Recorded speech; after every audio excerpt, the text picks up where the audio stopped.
Halo semuanya, kembali lagi bersama gua Edwin dalam Opsiana Podcast. Pada episode kedua Opsiana Podcast ini, gua pengen membahas sebuah topik bahasan yang lagi hot-hotnya di awal bulan April 2018 ini. Tentunya pada tahu dong, ini sebuah bisnis ride sharing atau transportasi online yang udah cukup hits di Indonesia. Salah satunya yaitu Uber. Kenapa? Karena ada sebuah kabar yang cukup mengejutkan di mana ternyata Uber menjual unit bisnisnya kepada kompetitornya di Asia Tenggara, yaitu Grab. Ya, ini juga cukup mengejutkan buat gua sebagai customer loyalnya. Jadi, ayo kita bahas lebih mendetail. Ya, jadi gue itu kan baru dapat kabar tentang akuisisi Uber ini sekitar akhir bulan Maret. Kira-kira tanggal 29 Maret gue baru dapat kabarnya. Dan gue awalnya gak percaya gitu. Karena ya mendadak aja gitu. Masa tiba-tiba mau tutup gitu kan. Lalu selama seminggu itu kira-kira dari tanggal 30 sampai ya seminggunya gue ngobrol gitu sama drivernya. Dan ternyata bener Uber itu mau menjual unit bisnisnya kepada Grab. Jadi aplikasinya itu bisa beroperasi sampai tanggal 8 April.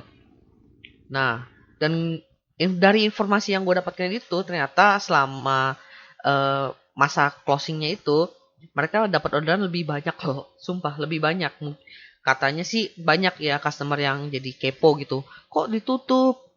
Ya drivernya aja cuma bisa jawab nggak tahu, kita cuma ngikutin dari atasan aja gitu. Jadi ya memang ini cukup mengagetkan ya untuk customer loyalnya Uber termasuk gua, karena gua harus kehilangan salah satu transportasi online yang udah sering gua pakai setiap hari. Oke. Kita masuk ke topiknya aja. Pertama gue pengen membahas Uber. Uber itu memang ya terkenal sebagai perusahaan yang cukup agresif dalam melakukan ekspansi di berbagai negara. Dan menurut informasi yang udah gue dapatkan dan udah gue telaah, itu dia sudah bersaing juga dengan kompetitor-kompetitor lokal yang ada di negara lain yang udah mereka ekspansi itu. Misalnya dari Cina ada Didi Chuxing. Itu yang dibuat oleh salah satu konglomerat di Cina namanya Chengwei. Lalu di India ada Ola. Di Korea dan di Jepang itu mereka bersaing dengan uh, penyedia layanan messenger yaitu Kakao dan Line. Dan juga nama aplikasinya itu ya nggak jauh-jauh lah, Kakao Taksi dan Line Taksi. Dan di Asia Tenggara nih, mereka bersaingnya tentunya sama Grab. Nah, permasalahannya adalah dari kompetitor-kompetitor lokal yang udah gue sebutin tadi, kebanyakan dari mereka itu mengalahkan Uber. Jadi kasusnya tuh mirip-mirip dengan Grab gitu. Mereka menjual perusahaan Ubernya di negara tersebut kepada kompetitor lokal dan ditukar dengan saham. Ya kekalahan ini ya nggak jauh-jauh ya dari penerapan bisnis model yang sama dengan yang di Amerika. Jadi bisnis model di Amerika itu mereka terapkan langsung tuh di negara ekspansi mereka. Juga ya kalau gue lihat dari aplikasi di Indonesia mereka cuma menyediakan Uber motor, Uber car. Jadi ya sebatas ya itu aja. Sedangkan kan kita tahu nih dari kompetitornya Grab, Gojek, mereka punya fitur-fitur lain, GoFood, GrabFood dan lain-lainnya. Makanya itu mereka juga kalah di fitur. Ya meskipun banyak kekurangan, tapi pasti Uber punya juga kelebihan yang menjadi ujung tombak mereka buat berbisnis. Dan oleh karena itu muncullah pertanyaan di kepala gue. Apakah Uber itu mundur dari Asia Tenggara karena memang mereka sudah kalah telak? Atau memang mereka punya rencana lain untuk kedepannya nanti? Oleh karena itu, ayo coba kita bahas. Setelah gue menelusuri beberapa artikel dan gue udah merangkumnya, dan menelaah informasi-informasi, jadi gue mendapatkan nih beberapa faktor ya yang menurut gue bisa menjadi penyebab Uber mundur dari persaingan di Asia Tenggara. Jadi, sebelum gue membahas faktor-faktor yang menyebabkan Uber mundur dari Asia Tenggara, gue pengen membahas ini dulu. Ternyata hengkangnya Uber dari pasar Asia Tenggara itu sudah diperkirakan sebelumnya. Menurut CNN Indonesia, CEO Uber itu pernah mengatakan kalau pasar Asia Tenggara itu memang lebih kompetitif, tapi mereka kurang optimis nih bisa menguntungkan dalam waktu yang dekat. Karena ya kompetisi di Asia Tenggara itu memang sudah overcapitalized. Overcapitalized itu maksudnya ya pendapatan itu sudah tidak sebanding dengan investasi gitu. Oke, marilah kita membahas faktor-faktor yang menyebabkan Uber mundur dari pasar Asia Tenggara. Alasan pertamanya adalah ini pengaruh dari investor. Jadi, gue kasih tahu investor dari Uber itu adalah SoftBank. Tapi ternyata SoftBank itu bukan investasinya di Uber doang. Dia juga investasi di Grab. Kan ini artinya ada satu investor yang menanamkan uang di dua perusahaan yang serupa yang bermain di satu wilayah yang sama. Dan keduanya itu saling berebut. Ya pastinya ya dari investor itu kan pengen lah dari uang yang mereka investasikan mereka kan mendapatkan profit atau setidaknya ya mereka melihat nih perusahaan mana yang dapat menguasai wilayah tersebut. Dan ternyata di Asia Tenggara Grab itu lebih menguasai ketimbang Uber. Bisa aja SoftBank menyarankan kepada Uber untuk menjual unit bisnisnya kepada Grab. Ketimbang ya kalau diteruskan itu ada kemungkinan mereka kerugiannya bertambah besar ketimbang mendapatkan profit. Lagi pula merebut pasar dari kompetitor pun cukup sulit ya. Jadi win-win solutionnya adalah jika Uber menjual sub-unit bisnisnya kepada Grab, mereka dapat saham. Lalu mereka udah nggak perlu khawatir lagi tuh mengalami kerugian di Asia Tenggara. Jadi mereka tinggal menunggu profit apabila si Grab itu sudah menghasilkan profit juga gitu. Alasan kedua, ternyata Uber mau IPO. Ya, IPO itu Initial Public Offering. Artinya mereka udah melepaskan saham mereka ke bursa saham agar bisa dibeli oleh publik. Nah, permasalahannya nih, Uber kan mau IPO, tapi kok malah jual unit bisnisnya? Padahal kan unit bisnisnya itu kan asetnya Uber, tapi kok malah dijual? Jadi, menurut Kompas.com, alasan Uber menjual unit bisnisnya untuk IPO adalah karena mereka itu perlu berbenah dulu dari segi laporan keuangan mereka. Jadi Uber itu kan sudah mengalami kerugian nih yang cukup besar selama beberapa tahun ke belakang. Yang tentunya ya disebabkan mereka itu investasi di wilayah-wilayah seperti Asia Tenggara ini untuk bersaing nih lawan kompetitornya yaitu Grab.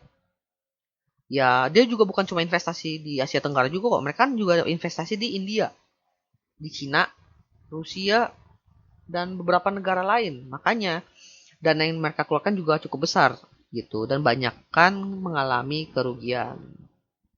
Ya, di pasar yang mendominasi ya, Uber bisa mendapatkan profit gitu. Tapi kalau di pasar yang dimana Uber nggak mendominasi, malah mereka kalah seperti di Asia Tenggara ini, ya mereka mengalami kerugian. Jadi pendekatan yang dilakukan CEO ini, ya lebih tepatnya menjual unit bisnisnya.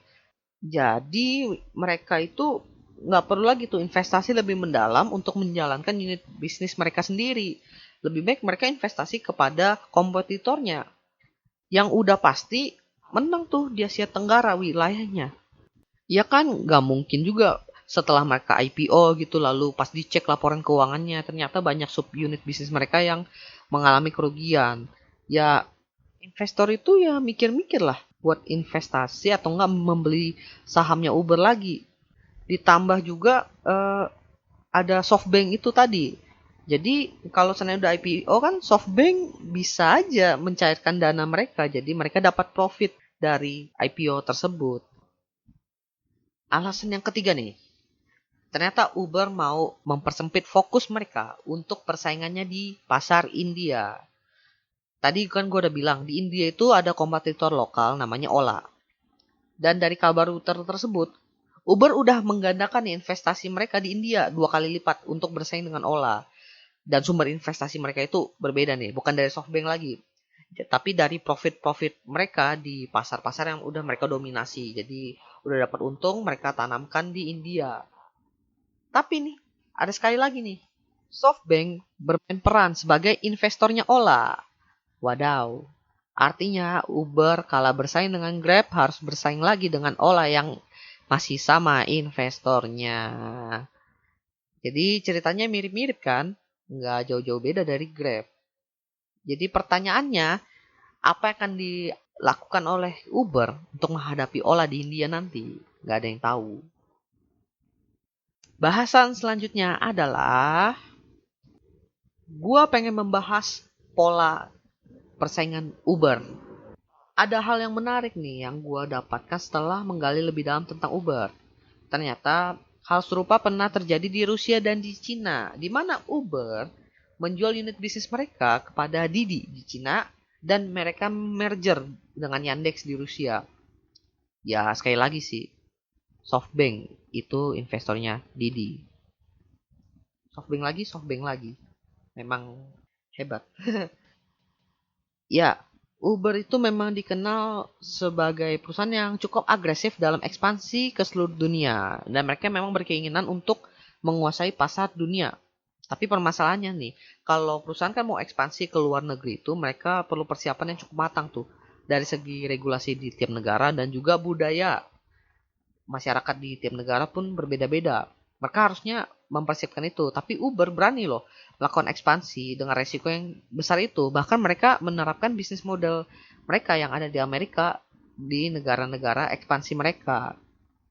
Tapi memang yang lebih hebat lagi, itu investornya. Ya SoftBank. Dan dari pertumbuhannya ini loh, gue ada nemuin artikel di Forbes, dia itu memetakan perkembangan Uber di seluruh dunia. Lalu ada polanya juga. Ternyata Uber itu kan masuk ke sebuah negara. Mereka bersaing dengan kompetitor lokal secara mati-matian. Lalu muncul tuh percabangan. Kalau mereka berhasil menang, mereka kan tetap stay. Tapi kalau mereka kalah dan rugi dari segi investasi, ya mereka menjual unit bisnis mereka kepada kompetitor. Nih, belum lagi nih ada kabar dari kumparan.com bahwa Uber dan Ola sempat membicarakan penggabungan usaha atau sama saja dengan menjual subbisnis kepada Ola. Ya masih isu sih, tapi dari kabar yang gue dapatkan tadi itu mereka udah menggandakan investasi mereka di India. Jadi apakah mereka bakal ngalah lagi dengan kompetitor lokal? Nggak ada yang tahu. Pola ini sih cukup menarik ya, karena Uber itu seolah-olah tidak mau lepas begitu saja. Jadi harus ada tuh, udah bertarung dengan kompetitor, kalau mereka kalah ya, mereka harus meninggalkan bekas luka pada kompetitornya. Kerennya lagi tuh, yang membuat gua tertarik membahas topik ini, mereka itu bisa loh mendapatkan saham yang cukup besar di kompetitornya. Rata-rata itu 2 digit loh. 20% lah, 30% lah, 17% lah. Yang membuat gue berpikir, ini pertimbangannya apa sih sampai kompetitor mau ngasih saham yang cukup besar kepada Uber? Apakah dari segi market sharing di suatu negara atau wilayah gitu? Kalau dibilang dari segi armada, gue kurang yakin ya. Karena Uber itu kan juga ada di Indonesia dan armadanya itu juga nggak semua pindah ke Grab kan. Kita semua tahu nih, mereka juga driver-drivernya juga ada pindah ke Gojek. Ya, itu cukup membingungkan buat gua. Jadi, apa perhitungan mereka untuk mendapatkan jumlah saham? Dari polanya Uber tadi nih, gua coba membayangkan apa yang akan terjadi ke depannya. Jadi kan, Uber ini udah merger dengan beberapa perusahaan serupa di beberapa negara. Lalu mereka dapat saham. Lalu, perusahaan seperti Grab itu udah mulai nih ekspansi ke beberapa negara di Asia Tenggara. Dari Cina, Didi pun udah mulai nih ekspansi ke Meksiko, itu di wilayah Amerika Utara. Lalu seandainya nih, Yandex dari Rusia atau Ola dari India itu juga mulai ekspansi, pasti suatu saat nih, di satu wilayah mereka pasti ketemu. Bakal berantem tuh, kayak kasusnya Uber sama Grab, atau sama yang lain. Dan menurut gue ini bakal jadi peperangan yang cukup sengit ya. Jadi kasusnya malah terulang kembali. Tapi bedanya kali ini ada 2 investor nih. Dari SoftBank dan juga dari Uber. Jadi ada saham Uber dan saham SoftBank. Coba deh dibayangin nih, kalau seandainya salah satu dari kompetitor tadi itu kalah, yang kemungkinan terjadi apa? Apakah terjadi penggabungan perusahaan lagi? Kalau iya, berarti ini bisa jadi keuntungan loh buat Uber. Karena ya kompetitornya hilang lagi satu gitu. Jadi mereka mungkin menghilangkan kompetitornya satu persatu secara perlahan-lahan gitu. Setelah membahas penyebab Uber keluar dari Asia Tenggara dan juga membahas nih pola persaingan Uber di dunia internasional, tentunya ya aktivitas Uber ini cukup berdampak di dunia ya, terlebih di Indonesia ya. Karena menurut gua, karena gua udah sering pakai juga beberapa aplikasi ini dan gua bandingin, Uber itu harganya paling murah di antara kedua kompetitornya.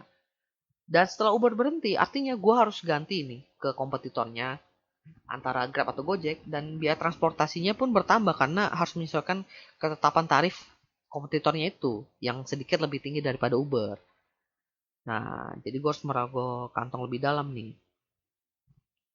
Dampak keduanya, setelah Uber keluar dari pasar Asia Tenggara, terlebih di Indonesia, artinya kan tersisa dua transportasi online yang bersaing di Indonesia. Oleh karena itu persaingannya pasti semakin memanas loh, karena ya mereka berhadapan secara langsung toh pasti panas. Belum lagi ya kekuasaan Grab di Indonesia itu semakin kuat. Bisa dibilangnya Gojek itu kan pemain lokal ya, munculnya cuma di Indonesia, sedangkan Grab itu udah bermain di Asia Tenggara. Tapi posisi Gojek di Indonesia itu adalah pemain lokal yang cukup hits dan cukup kuat di pasar Indonesia. Beda dengan ya di negara-negara tetangga yang tentunya Grab lebih dominan gitu.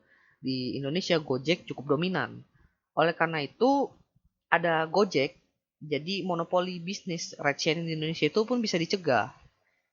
Nah, belum lagi nih ada kabar baru. Muncul juga bibit pemain lokal yang bisa digadang-gadang jadi saingan baru Grab dan Gojek, namanya Antrin. Tapi gue belum bisa bahas ini lebih dalam ya karena belum ada banyak sumber yang lebih mendetail tentang startup ini. Tapi kalau udah ada bakal gue bahas. Jadi, kesimpulannya adalah kemunduran Uber dari Asia Tenggara bukan berarti kekalahan telak, melainkan salah satu langkah Uber untuk maju ke arah yang lebih baik. Ya kan gak ada yang tahu apa yang akan dilakukan Uber selain IPO tadi ke depannya. Apakah dia bakal ngelakuin ekspansi ke wilayah yang baru, atau beneran fokus ke persaingan India, atau memang mereka ingin kembali berinovasi dengan mengembangkan mobil tanpa supirnya itu. Ya menarik juga membahas mobil tanpa supirnya ya. Ya, itu aja dari gua. Semoga bermanfaat, tapi jangan dijadikan patokan ya karena ini kan hanya analisis gua sendiri pribadi dan ini bersifat subjektif juga karena juga sumbernya juga terbatas gitu. Jadi menurut kalian apakah Uber itu kalah atau malah menang? Kembali semua keputusan ada di tangan kalian. Mau menang atau kalah bukan masalah.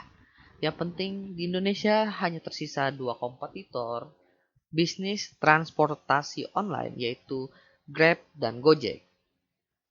Jadi opsi ada di tangan kalian meskipun telah meninggalkan persaingan di pasar Asia Tenggara bukan berarti kita kehilangan pilihan. Tapi ingat, yang penting pilihlah produk yang menawarkan pilihan berkendara yang berkualitas dan sesuai dengan keinginan kalian sehingga kalian merasa lebih enjoy ketika menggunakan produk tersebut. Itu aja dari gua, Edwin. Terima kasih telah mendengarkan Opsiana Podcast. Thank you.